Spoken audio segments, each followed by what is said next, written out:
Hello and a very good morning. It's just past 8 this Tuesday morning and we're back again with all the news and breakfast news, and over the course of the next 1 hour we'll get you news from across the nation, international, business and sports updates. We'll focus on the news from the upcoming states and union territories where of course elections will take place. We'll also get you updates from Parliament and COVID-19 updates as well. I'm Nancy Kohli and with me is Rukma. A very good morning to you, Nancy, and to all our viewers as well. And as Nancy just said, it's a power-packed news hour in the next 60 minutes here on Breakfast News on DD India. And we'll be tracking all the news from the election-bound states where campaigning is on at a fever pitch. Many rallies by high-profile leaders of all political parties set for today. The BJP's manifesto to be released in West Bengal, for example. All that and more from our reporters on the ground to whom we will be connecting. Also news from sports, from health and various and across the globe. But first, here are the headlines. Campaigning heats up in the upcoming poll-bound states and union territory. BJP leader Amit Shah to hold a rally and lead a road show in West Bengal. JP Nadu to release the BJP's manifesto in Assam. Full bench of the Election Commission of India to visit West Bengal to review the preparedness. More than 4 crore 72 lakh COVID-19 vaccine doses administered. Centre issues fresh advisory to states saying the second shot of Covishield should be given 6 to 8 weeks after the first inoculation instead of 4 to 6 weeks. The Ministry for Road Transport and Highways crosses milestone of 12,205 kilometers in the current financial year so far. The building of national highways touches 34 kilometers per day.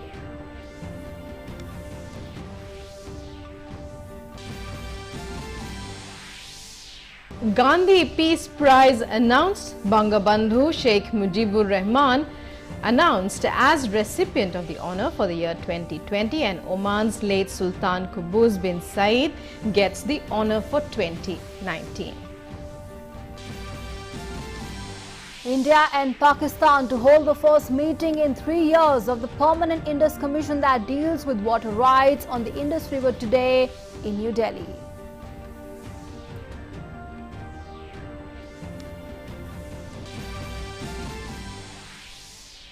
Global COVID-19 case tally crosses 12 crore mark. US continues to remain the worst affected with more than 3 crore cases and over 5 lakh fatalities.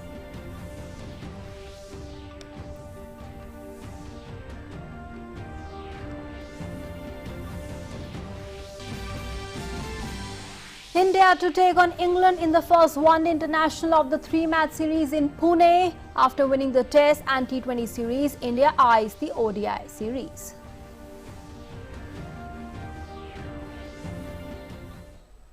And time now to take a look at the news in detail. We start off with national news. Absolutely. Well, the campaigning has gained momentum for the assembly elections in West Bengal, Assam, Tamil Nadu, Kerala and the Union Territory of Puducherry.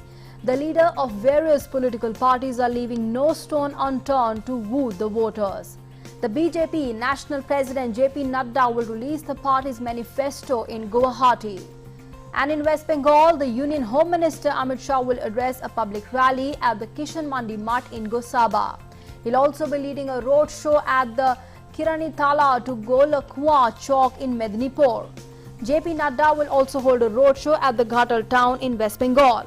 In Tamil Nadu, the Bharatiya Janata Party released its manifesto for the upcoming assembly elections yesterday. The manifesto was officially unveiled by the Union Ministers Nitin Gadkari and VK Singh and has given the highest priority to the farmers. Meanwhile, the full bench of the Election Commission of India is likely to visit West Bengal to review the preparedness for the upcoming assembly elections in the state. And let's now go across to our correspondent Abhishek Jha, who's joining us from Tamil Nadu with more updates. Abhishek, good morning. Just first of all, take us through, the election atmosphere there, the heat there really in the atmosphere that you're witnessing there on the ground in the state after, of course, the manifesto that was released by the BJP yesterday. Of course, Nancy, there is quite a heating up happening in the pool-bound state of Tamil Nadu. Allegations from and counter-allegations from both AIDMK and DMK leaders on each other. Stalin, leader of DMK, has been having campaigning across the state, and he is accusing the current Chief Minister, Edpati Palaniswamy, of major corruption charges. Issue of Jayalalitha and his suspicious death that DMK claims is also one of the issue, and they continuously claim that there has been something which has not been explained to public, and the ruling party is the ruling party, and its leaders are directly involved in that.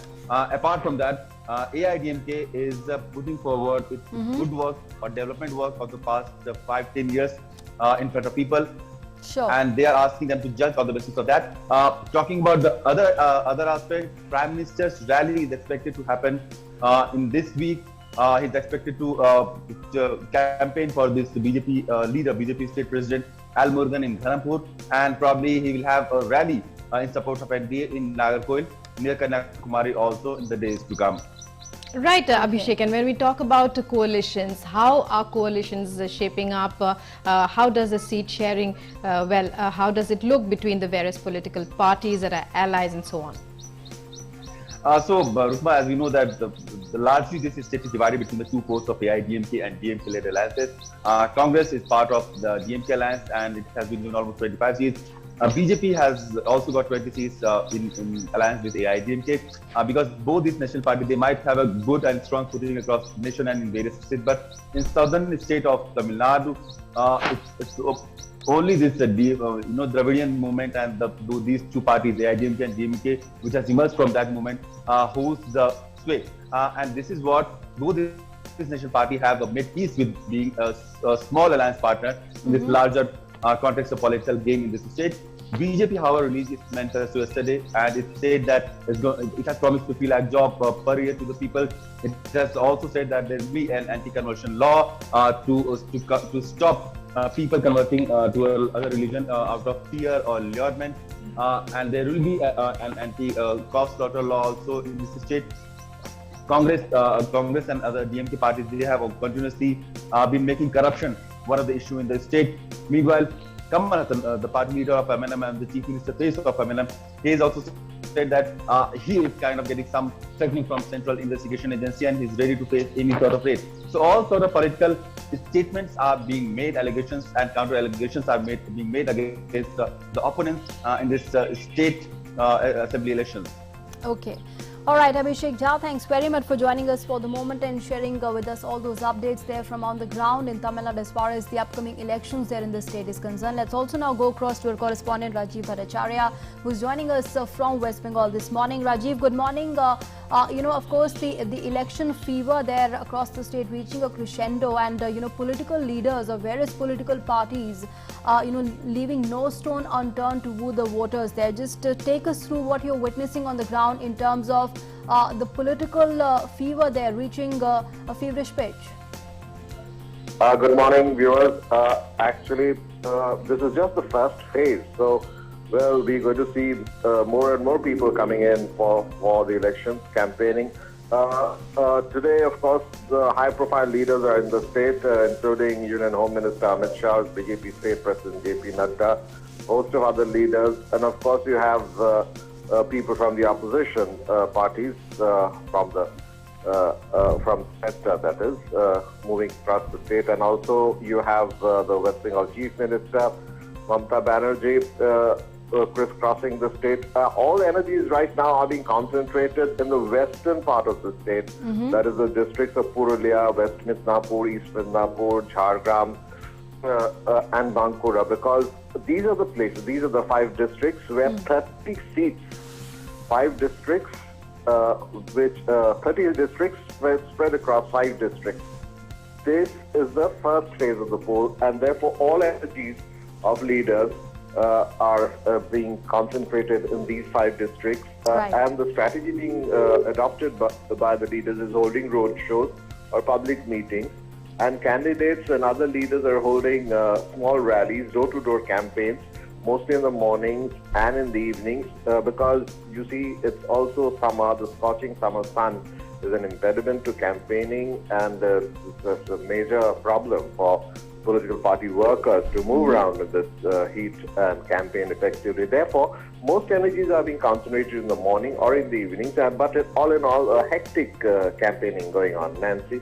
Sure. Right. Rajiv, how would you describe the enthusiasm of the voters as, we're seeing huge rallies being attended? How is the Election Commission going about campaigning in order to ensure that more and more voters turn up, especially youth voters, turn up for the polls this time around? You see, West Bengal has always had a tradition of a very high turnout. If you look at the records of the past few elections, not only Lok Sabha and assembly elections, but also in local municipal elections or other kind of elections that we have in the state, the turnout of the voter has always been very high. Therefore, the Commission doesn't really have to make an extra effort to go out and enthuse the voters. But having said that, let me also say that voters are determined to exercise their franchise, and if you look at the records, it has always been somewhere around 80%, 75% onwards in the state, and therefore this also is a pointer to the high degree of political consciousness and awareness of the voter of this part of the voters of this part of the country. Therefore, this time also one would expect it to be no different, and voters are going to turn out in large numbers to vote for their preferred candidate. Nancy. Okay. Right. All right. Yeah. Thank you very much for joining us there and for your inputs. And now moving on, the Election Commission of India yesterday reviewed poll preparedness for the general elections to the Assam Legislative Assembly. The review meeting was chaired by the Chief Election Commissioner, Sunil Arora. Specific review of COVID arrangements was made with State Chief Secretary Jishnu Barua, and also issues with DGP of Assam, B. Mahanta. CEC directed all officials to ensure that elections in the state are conducted in a peaceful, free and fair and safe manner with high voter turnout. Sunil Arora reiterated that this time special general and police observers have been associated with randomization of state and central armed police forces to jointly decide the election security plan. Authorities in the state have also been urged to expedite seizures and asked the departments to establish money trail linkages specifically related to election expenditure. Investigative agencies have been directed for better coordination and collaboration of data in order to improve their searches and seizure operations during the election period. Assam is scheduled to go to polls in 3 phases, with polls due on the 27th of March, April the 1st and April 6th for the 126 assembly constituencies across 33,530 polling stations covering over 2.33 crore electors. And moving on now to updates from Parliament. While it was an action-packed day in both the Houses of Parliament, with some key bills like the Insurance Amendment and the Government of the NCT of Delhi Amendment bills being passed in the Lok Sabha. The Rajya Sabha also passed the Mines and the Minerals Development and Regulation Amendment and the Constitutional Schedule Caste Order Amendment bills. Here's a report. The first day of the week witnessed smooth transaction of business in Lok Sabha. On one hand, the House took up important questions during question hour. On the other hand, important bills were passed after discussion. Lok Sabha passed the Insurance Amendment Bill 2021 on Monday. The bill seeks to hike the FDI limit in insurance from 49 to 74%. Rajya Sabha has already passed the bill. FDI will not only bring in capital, it will bring in greater competition. Consumer will have more choice. There will be best practices being brought in from different parts of the world. Earlier, the National Bank for Financing Infrastructure and Development Bill 2021 was introduced in the Lok Sabha. The bill will establish the National Bank for Financing Infrastructure and Development to support the development of long-term, non-recourse infrastructure financing in India. The National Bank for Financing Infrastructure and Development will be set up with a corpus of 20,000 crore rupees. The Government of National Capital Territory of Delhi Amendment Bill 2021 was also passed in Lok Sabha after discussion in the afternoon session. Under this bill, some changes have been made in the functioning of Delhi government. Delhi एक union territory है, इसलिए भारत सरकार का और इस संसद का भी यह कर्तव्य बनता है कि अप्रोप्रिएट लेजिस्लेटिव मेजर्स में द्वारा इस कानून पर प्रशासनिक अस्पष्टताओं को हटाया जाए, टेक्निकल और लीगल एडमिनिस्ट्रेशन एम्बिग्यूटीज को हटाया जाए, जहां आवश्यकता है जी वह उचित स्पष्टीकरण किए जाए ताकि दिल्ली और दिल्ली वासियों को एक अच्छे प्रशासन का व्यवस्था मिल सके। इन सभी तथ्यों को मद्देनजर रखते हुए इस सदन में GNCTD अमेंडमेंट बिल 2021 को लाए हैं। On the other hand, in Rajya Sabha, the upper house passed the Mines and Minerals Development and Regulation Amendment Bill 2021. It is noteworthy that both houses of parliament had seen smooth conduct of legislative business last week as well. Rishi Kumar and Shailendra Mishra's report, DD India. And let's now go across to our correspondent Vikas Sarthi for more updates on what we can expect in Parliament today. Vikas, good morning. Now, several important legislation, important business is listed in both the houses today. If you could just take us through, through that, and one would only hope that, like yesterday, only smooth functioning in both the houses prevail even today. Good morning, Nancy. Most of the business in both the houses today is related to Ministry of Finance. The Rajya Sabha will take into consideration, and there will be a general discussion on budget related to Jammu and Kashmir and Puducherry, both union territories. The appropriation will also be introduced in the Rajya Sabha for consideration, and it will be returned today itself. In the other house as well, you will see Finance Minister again, because both the important bills are related to Ministry of Finance. The first bill which is going to be introduced is which is expected to be tabled yesterday, the National Infrastructure Development Bank bill. That was expected to be moved yesterday, but now it will be moved today by a Finance Minister. Apart from that, in the Lok Sabha there will be a discussion on finance bill, and they will also be voting on that bill. So most of the work today is related to the Ministry of Finance, and most of these works are procedural. So we can expect that that the opposition will not create any kind of disturbance. These are procedural issues related to both the houses. Right. So, Vikas, how would you describe how the government has been able to manage, the smooth functioning of both houses, considering that the opposition had created such a ruckus in the earlier segment of the budget session? Now things seem to have cooled down. But clearly, a lot of credit here goes to the government's efforts towards this.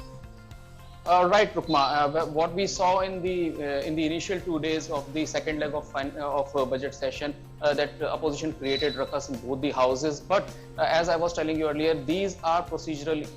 These are procedural things in both the houses. The budget has to be passed. The finance bill, the appropriation bill will have to be taken into consideration. So you cannot keep them pending for very long. And all parties, most of the parties were interested in assembly elections.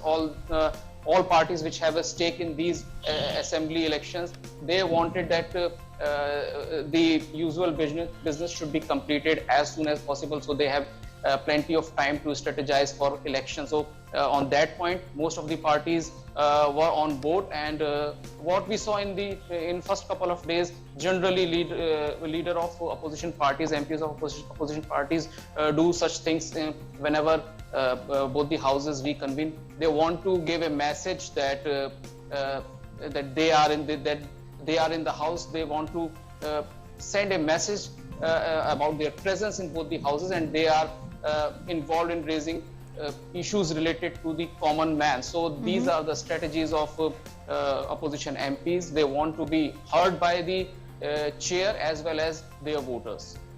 All right, Vikas Sarthi, thanks very much for joining us for the moment and sharing all those inputs from Parliament. We'll of course be getting all the updates from Parliament as and when it resumes for the day today. Let's move on now to some other news. While India and Pakistan will hold the first meeting in 3 years of the Permanent Indus Commission that deals with the water rights on the Indus River today in New Delhi. The Permanent Indus Commission set up under the Indus Waters Treaty of 1960. Now, the Indian side will be led by the Indian Commissioner for Indus Waters, Pradeep Kumar Saxena, while the Pakistan side will be led by Saeed Mohammad Meher Ali Shah during the two-day talks. And let's now go across to our correspondent Amritpal Singh, who will be joining us with more updates on that. Amrit, good morning. Clearly, this important meeting, the two-day talks taking place after 2 years, after over 2 years, and very important because this would, discuss the water issues and, of course, addressing each other's concerns. That's right, and that's why, Nancy, this commission has been created under the Indus Waters Treaty 1960, which mandates this commission to meet every year. As you rightly say, that it met 2.5 years ago. That's in August 2019. Last year it could not meet because of the pandemic. India had proposed to Pakistan to virtually hold the meeting, but Pakistan was not amenable to that. They insisted upon in-person meeting at the Atari Wagah checkpost, but that could not come through because of the pandemic. So this meeting is being held here. The Pakistani delegation led by Syed Mohammad Ali Shah is being it's a 7-member delegation that crossed over from Wagah yesterday and is in Delhi. This meeting will begin at 10 this morning, where it will be led by P.K. Saxena from the Indian side, as you say. There will be representatives from the Central Water Commission and other government bodies related to hydroelectricity and water. The two sides essentially during this meeting discussed the issues between the two countries. The regular the flood mappings are exchanged. Flood mapping data is exchanged. So this is what is expected to transpire over the next 2 days. Nancy? Right. Okay. Amritpal, when we talk about water rights in this context, what would be the best outcome, the happiest outcome that India would be pushing for this time around?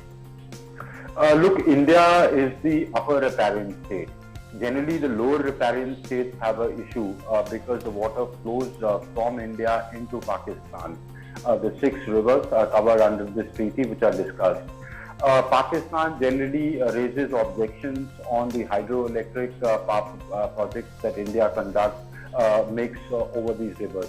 Under the treaty, Indus, Jhelum and Chenab, these 3 rivers, waters 135 MAF per metric acre feet water goes into Pakistan, while India has a right over the eastern river, that's Satluj, Vyas and Ravi.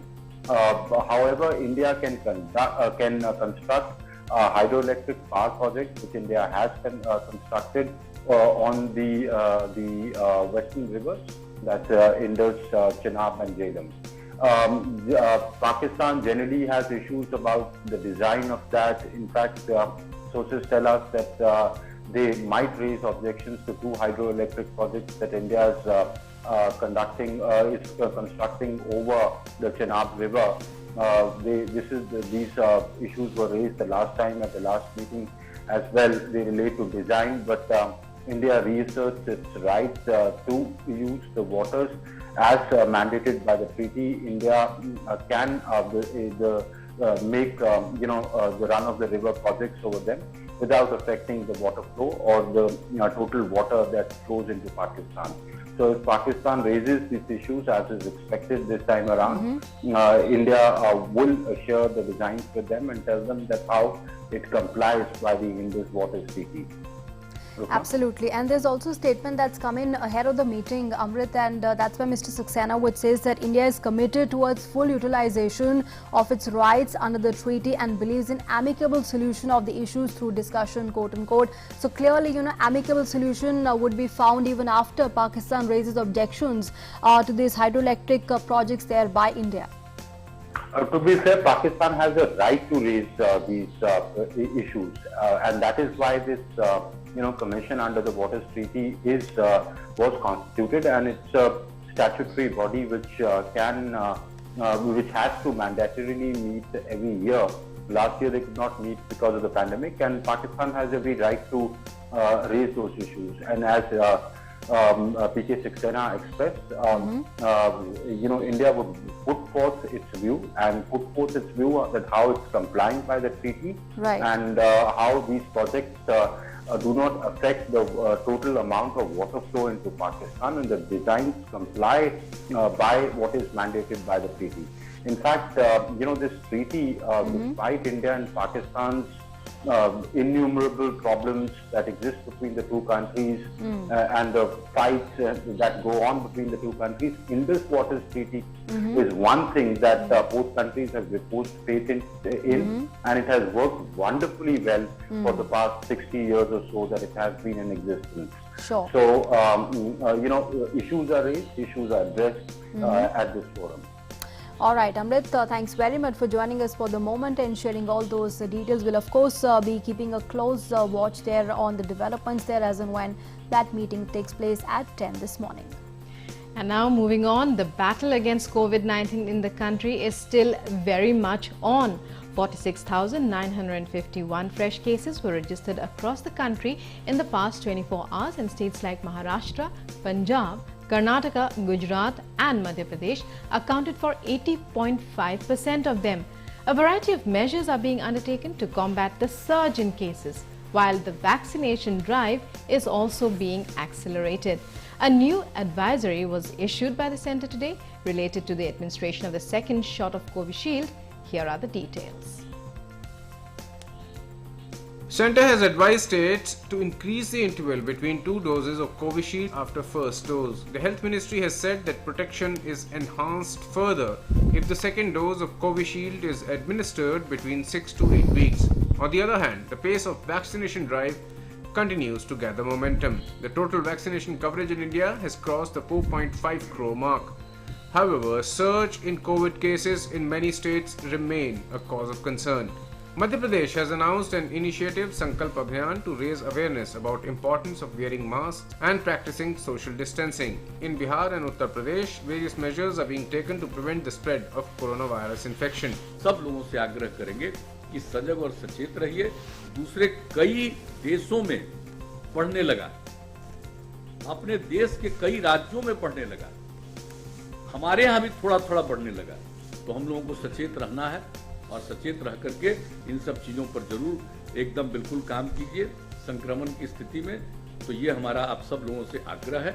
हम लोग alert है, सभी संबंधित अधिकारियों को निर्देश दिए गए हैं।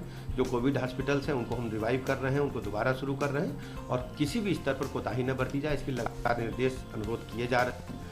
In Tamil Nadu, the Health Secretary inspected several vaccination centers in Chennai and issued necessary instructions. Bureau Report, TD India. Moving on now, the Ministry of Culture has announced the Gandhi Peace Prize for the year 2020 and 2019.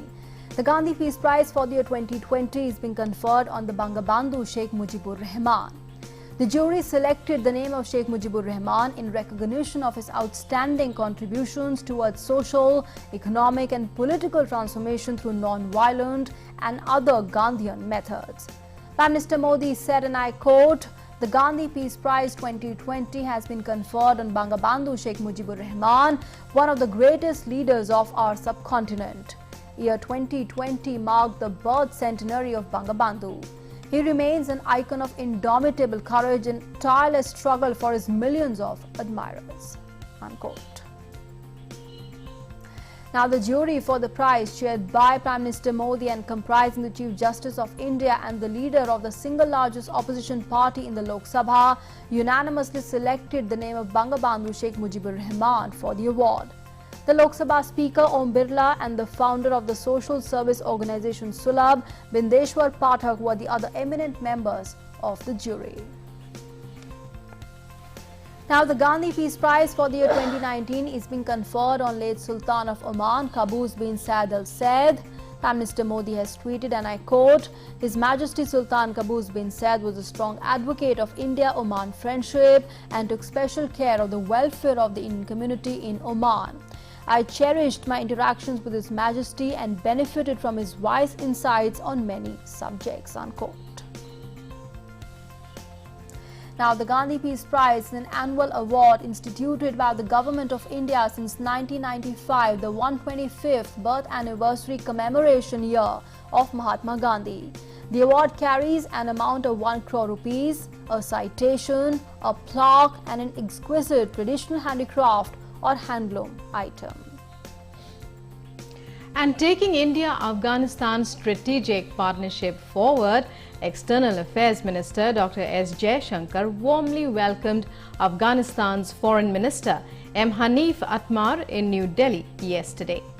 Issues of bilateral and regional interest, including development cooperation, trade and investment, regional connectivity, security cooperation and peace process were discussed during the meet. External Affairs Minister Dr. S. Jaishankar reiterated India's long-term commitment towards making Afghanistan a united, peaceful and prosperous constitutional democracy, respecting the will of its people. Moving on now, the Ministry of Road Transport and Highways has achieved another milestone. 12,205 kilometers of national highways have been constructed in the current financial year 2020-21, that is with the construction of 34 kilometers per day. Now, this is almost 3 times the rate of construction of highways of about 12 kilometers per day in 2014-15. This achievement is significant as the first few months of the current financial year were lost due to the nationwide lockdown in the wake of the COVID-19 pandemic. The construction activities were badly affected during the period.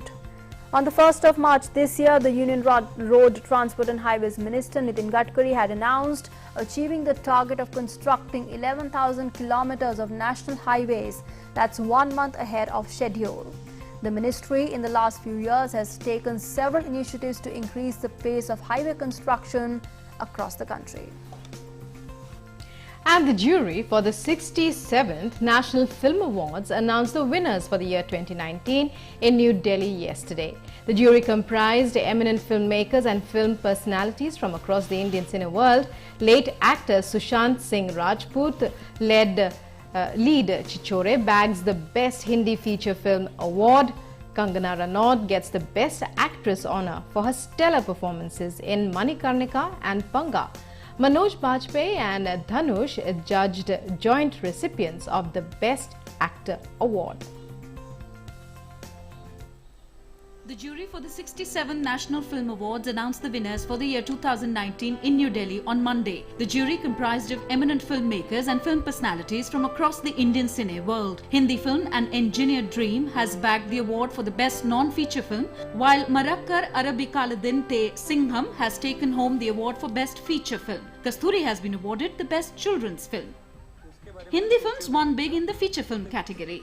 Chichore bagged the best feature film Hindi award, while the honours for the Best Actor Award were shared by Manoj Bajpayee for Bhosle and Dhanush for Tamil film Asuran.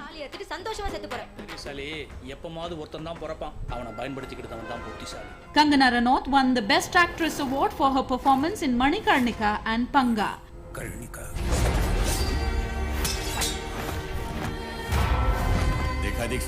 Marakkar Lion of the Arabian Sea is the best feature film. Best female playback singer went to Savani Ravindra for Bardo in Marathi. Best male playback singer was awarded to B. Para for his song Teri Mitti from Kesari.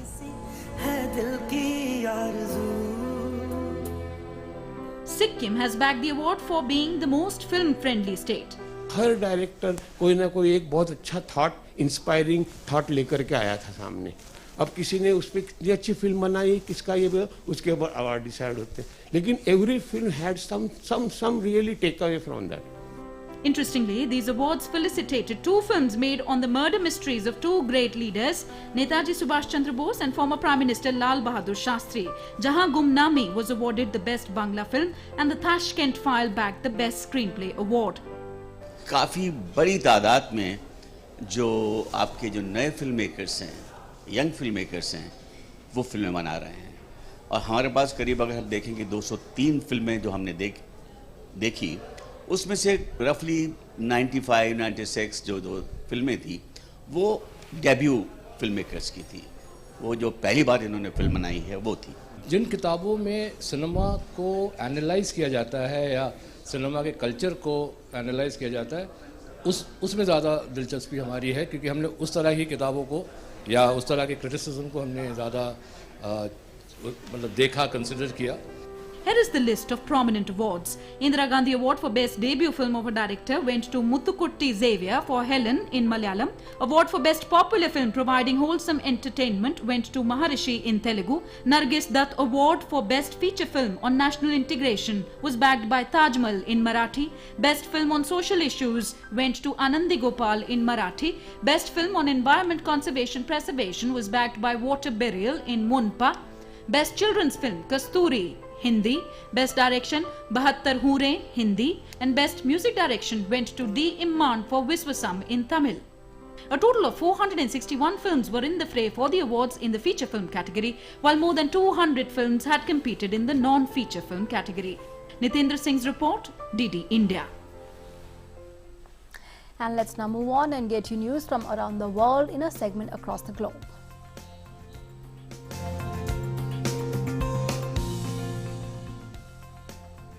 And first up, news coming in from Bangladesh, where the UN refugee agency, the UNHCR, has reported that a fire has swept through a Rohingya refugee camp in Cox's Bazar in southern Bangladesh, destroying shelters and health centers. The Rohingya refugees in the camp said that many houses were burnt down and several people had died. About 5 people now are feared dead, and at least 20,000 people have fled a huge blaze engulfing shanty homes at the Rohingya refugee camps in southeastern Bangladesh in the third fire to hit the settlements in 4 days. In January this year, a huge fire had swept through Rohingya camps in the same area, destroying houses belonging to thousands of people. More than 1 million Rohingya live in the mainland camps in southern Bangladesh, the vast majority having fled Myanmar in 2017 from a military-led crackdown that the UN investigator said was executed with genocidal intent. The charges that Myanmar denies. And in other international stories, US Secretary of State Antony Blinken arrived in Brussels on Monday, where he is scheduled to meet with NATO foreign ministers and European Union officials as the Biden administration seeks to repair transatlantic ties. At the NATO meet, Blinken will join other foreign ministers to discuss proposed changes to the transatlantic organization, as well as concerns over China and Russia, climate change, cyber and energy security and other issues, the State Department said on the 19th of March. Blinken will also meet with European Commission President Ursula von der Leyen to discuss the COVID-19 pandemic and economic recovery and efforts to strengthen democracy. According to a statement by the department, the meetings in Brussels reaffirmed the US's commitment to its allies and European partners on their shared agenda. Meanwhile, the multiple people have reportedly been injured after a suspect opened fire at a King Soopers grocery store in Boulder, Colorado. Now, police in Boulder, Colorado reported an active shooter at a grocery store on Monday, and footage broadcast live from the scene by local media showed one person being placed in an ambulance and a man being escorted away in the handcuffs. The Boulder Police Department took to Twitter at 2:49 in the afternoon, local time, to warn the residents of an active shooter and telling them to stay away from the area. Now, in a latest tweet, the Boulder Police Department has informed that investigation is underway. The aerial footage also showed a heavy law enforcement presence outside the supermarket, along with at least 2 ambulances. Saudi Arabia has presented a new peace initiative to end the war in Yemen. The new initiative includes a nationwide ceasefire and the reopening of air and sea links. Yemen's internationally recognized government has issued a statement welcoming the offer. However, Houthis say that the offer did not appear to go far enough to lift a blockade. The conflict has killed more than 1 lakh people and is widely seen as a proxy war between Saudi Arabia and Iran, and has been stalemated for years, leaving 80% of Yemen's population reliant on aid. And let's now move on, take a look at all the updates on COVID-19 from across the world. The global COVID-19 case tally has crossed the 12 crore mark. It currently stands at over 12 crore 42 lakh. The tally of recovery stands at over 10 crore. Now, COVID-19 has claimed over 27 lakh 34,000 lives worldwide. The US continues to remain the worst affected from COVID-19, where more than 3 crore 5 lakh cases of COVID-19 have so far been reported. The country's fatalities have crossed 5,55,000. The head of the World Health Organization said on Monday that more producers of COVID-19 vaccines should follow the example of AstraZeneca and license their technology to other manufacturers, as he described the current levels of vaccine inequity are grotesque.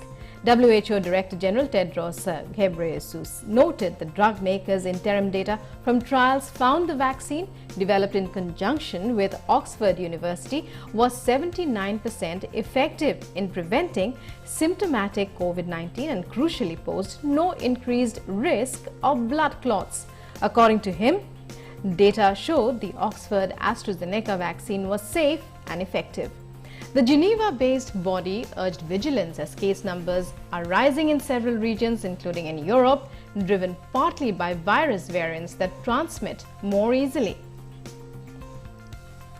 Now, British Prime Minister Boris Johnson has warned that the third wave of COVID-19 infection sweeping across Europe could be heading towards Britain. When Johnson was asked about the risk to Britain's vaccine program from European Union threats to ban the exports of the vaccine to the UK, Johnson said he did not think such a blockade would happen. European Union's leaders are due to discuss imposing a ban on the vaccine exports to Britain at a summit on Thursday after falling far behind the UK in rolling out the shots. While the UK has over 43,01,000 COVID-19 cases with more than 1,26,000 deaths. New York has lowered the eligibility age to 50 for the healthy to receive COVID-19 vaccines. New York Governor Andrew Cuomo announced this decision. New York, the US's fourth most populous state, has now joined a handful of other states of the country having already lowered the age limit for vaccination. The change will come into effect from the 23rd of March itself. As per the data of Center for Disease Control, New York has administered at least one dose to 26.1% of its residents. Nationwide, the CDC said 24.9% of US residents have received at least one dose of the vaccine and 13.5% are fully vaccinated. Now in the US, the members of the White House COVID response team said Johnson & Johnson was on course to deliver more vaccine doses and warned Americans against travel, citing new and contagious variants of the COVID-19 virus. The company shipped 4 million shots in early March, but its rollout has since stalled as facilities involved in the manufacturing await clearance from the US Food and Drug Administration. On the AstraZeneca vaccine that performed better than expected in a major late-stage trial, White House officials welcomed the encouraging results. However, they said they would wait for clearance from the FDA. The US has delivered more than 150 million COVID-19 shots and administered nearly 125 million doses. And Spain's health minister, Carolina Darias, said on Monday that the country is extending the age range for AstraZeneca's COVID-19 vaccine to 18 to 65-year-olds from 18 to 55-year-olds when it resumes use of the shot this week. Darias said authorities would eventually extend the age limit beyond 65 if it is backed by a national health panel and there is enough supply after a major late-stage trial in Chile, Peru, and the United States found the vaccine was 79% effective in preventing symptomatic COVID-19. Spain has been among the countries worst hit by the pandemic, with 3.2 million registered cases and over 73,000 deaths. Now, Venezuela is now registering an uptake in the COVID-19 cases due to presence of Brazilian strain of the virus. The country was less affected by the disease as compared to other South American countries. Venezuela's President Nicolas Maduro announced that a radical quarantine will be maintained during the week. The country's health authorities scramble to tackle the worsening crisis. Venezuela's COVID-19 cases have crossed 1,51,000, while it has registered more than 1,400 fatalities. Portugal has resumed providing AstraZeneca's COVID-19 vaccine. The country, in line with various other countries, had temporarily suspended the usage of the vaccine after reports of blood clots. Portugal has already given the first dose of the AstraZeneca vaccine to 1,73,000 people, including Prime Minister Antonio Costa. It has seen over 8,17,000 cases of COVID-19 fatalities, shooting above 16,000. Now, Russian President Vladimir Putin has said that he plans to get the COVID-19 vaccine jab, adding that the decision to get inoculated would be voluntary for every Russian. Putin did not specify which of Russia's 3 homegrown vaccines he would take. He also revealed that his country had signaled international deals to supply the doses of its Sputnik V vaccine to 700 million people. Now, Russia has registered over 44,66,000 cases of COVID-19. Over 4.3 million people in Russia had so far received both the necessary shots of the COVID-19 vaccines. And the historic Dandi March has a historical significance in India's freedom struggle. And these days we are covering various updates regarding the march, which was kicked off just a few days ago in a grand function with the Prime Minister also participating.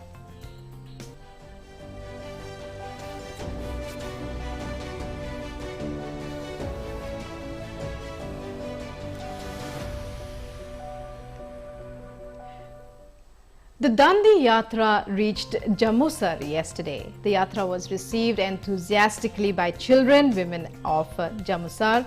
The Dhandayatra, weaving through many towns and villages of Gujarat, has evoked huge response from the common man. On the 22nd of March 1930, father of the nation Mahatma Gandhi also reached Jammusar as part of his famous Dhandayatra, where he was received by Shiv Shankar Shukla and Dhulabhai.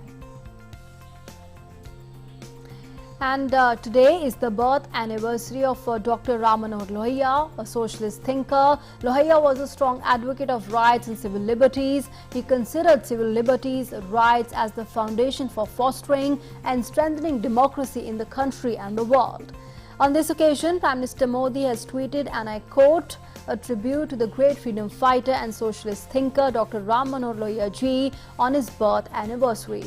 He worked to give a new direction to the country with his sharp and progressive ideas. His contribution to the nation will continue to inspire the countrymen, unquote.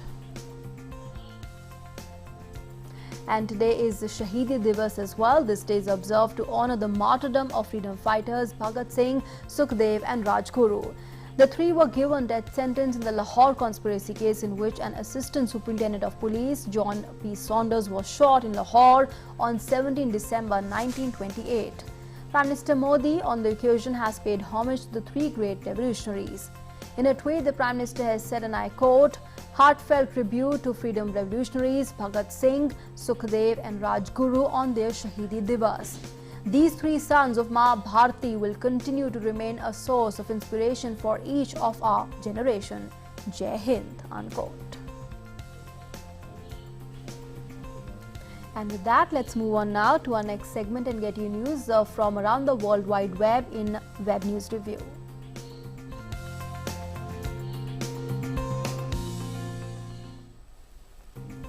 And let's go across now to our colleague Amrit, who will get us all that's been making it to the World Wide Web this morning. Amrit, good morning. It's over to you. Take us through what have you selected from across the World Wide Web.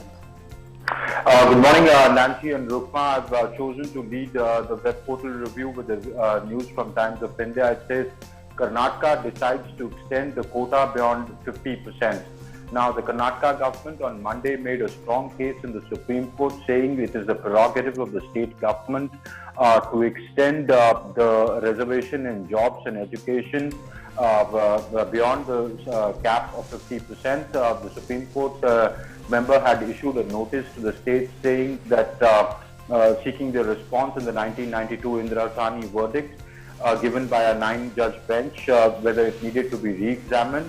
Karnataka said that they have the right, they reserve the right to decide on the quantum of the quota. They said they are adhering to the recommendations made by the Committee of Justice Nagmohan Das and the Karnataka government favors suggesting a 2 percentage point increase in reservation for SCs and ST communities. The other story that the Times of India has printed, it says Delhi lowers drinking age to 21, government to exit business. Now, in a major correcting a major anomaly in its excise policy, Delhi reduced the drinking age from 25 to 21 years. Remember, many other states, in fact, most states go by the 21 age limit for allowing drinking. Another big decision that the Delhi government has taken is to exit the liquor business.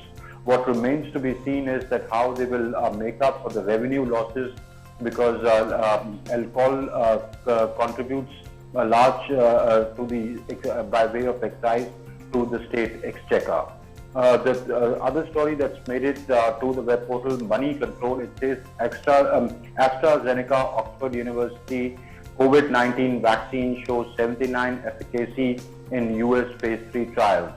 Now, the British-Swedish drug manufacturer AstraZeneca announced that the COVID-19 has demonstrated statistically significant vaccine efficacy of 79%, preventing symptomatic COVID-19, and 100% efficacy at preventing severe disease and hospitalization. Now, 79% is the occurrence and efficacy of occurrence, and 100% is the efficacy of preventing a severe disease and hospitalization. These were the results of the US phase 3 trials as per the interim analysis. This has led the AstraZeneca-led US phase 3 trials were conducted on 2 doses administered at a 4-week interval. Though the government of India has now written to the state governments to increase the gap between the first doses and the second dose to 6 to 8 weeks, because data suggests that improves efficacy, but these results are based on the 4-week interval. The other story that the Times of India has printed, EU-China imposed tit-for-tat sanctions over rights abuses. Now, in a rare escalation, the EU imposed sanctions on Monday on 4 Chinese top officials, including security director of the Xinjiang province, for human rights abuses on Uyghur Muslims, to which Beijing responded by blacklisting Europeans. Unlike the US, the EU had sought to avoid confrontation with Beijing, but this was the first significant sanctions after the EU arms embargo in 1989, and this has inflamed tensions between the two countries. Chen Menggu, the director of the Xinjiang Public Security Bureau, who is one of the officials who has been sanctioned by the EU, has been accused of mass detention of Muslim Uyghurs in northwest China and the Xinjiang province. So that's what's made it to the web portals and newspapers published this morning. It's back to you, Rukma and Nancy. Thanks, Amrit, for joining us. Thanks, Amrit, for joining us and sharing with us all that's been making it to the World Wide Web this morning. And up next is sports news.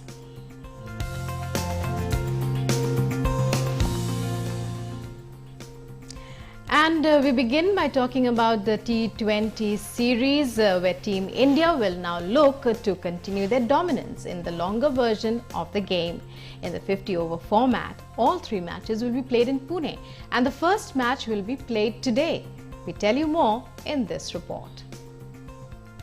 The 2-month-long England's tour of India will end with 3 ODI internationals, starting from March 23 at Maharashtra Cricket Association Stadium in Pune. England had started its India tour with 4 test matches, 3 of which were won by India, followed by 5-match T20 international series. The host came from behind and won the series with 3-2 after beating the visitors in the 5th match. All the 3 matches of India vs England ODI series will be played in Pune.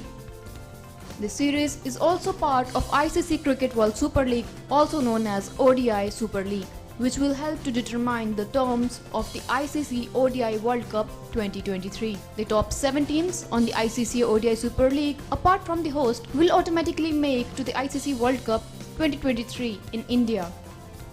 India has announced its 18-member squad for ODI series against England as Karnataka pacer M. Parishit Krishna got their maiden call-ups to the international side for 50-over match. Krishna took 14 wickets at an average of 22.21 in recently concluded Vijay Hazare Trophy, while Suryakumar stamped his authority in T20 International by registering a 50 in his maiden inning.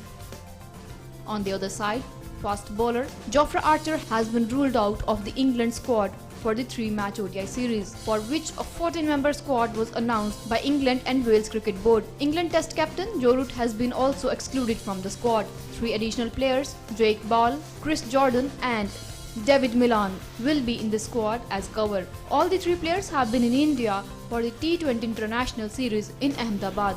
Sports Desk, DD India. And let's now move on, take a look at the significance of this day in history.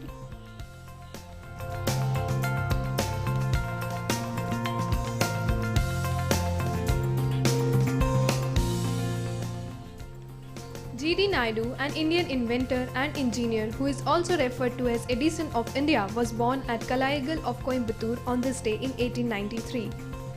He is credited with the manufacture of the first electric motor in India. On this day in 1910, Dr. Ram Manohar Lohia was born in Akbarpur of Uttar Pradesh. He was a freedom fighter and a socialist political leader. Lohia joined Indian National Congress and established Congress Socialist Party in 1934. He was arrested on 7th June 1940 and sentenced to 2 years imprisonment for writing an article Satyagraha Now in Gandhiji's newspaper Harijan. On the same day in year 1931, freedom fighters Bhagat Singh, Shivaram Rajguru and Sukhdev Thapar were hanged by British at Lahore Central Jail. They were given the death sentence in the Lahore conspiracy case, in which an assistant superintendent of police John P. Saunders was shot in Lahore on 17 December 1928. On this day in 1998, Hollywood movie Titanic won 11 Academy Awards, including Best Picture, Best Director and Best Song, to tie the record set by 1959's Ben-Hur. And it's time now to take a look at the temperatures recorded in major cities and towns across the country.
And with that, we have come to the end of this show here. The Breakfast News will be back tomorrow, same time, same place. But before we go today, we are in fact once again urging you to stay very careful and cautious, especially when the holy festivities are just around the corner. Stay very alert and cautious, and do not forget to wear your mask, maintain proper hand hygiene, and maintain social distancing.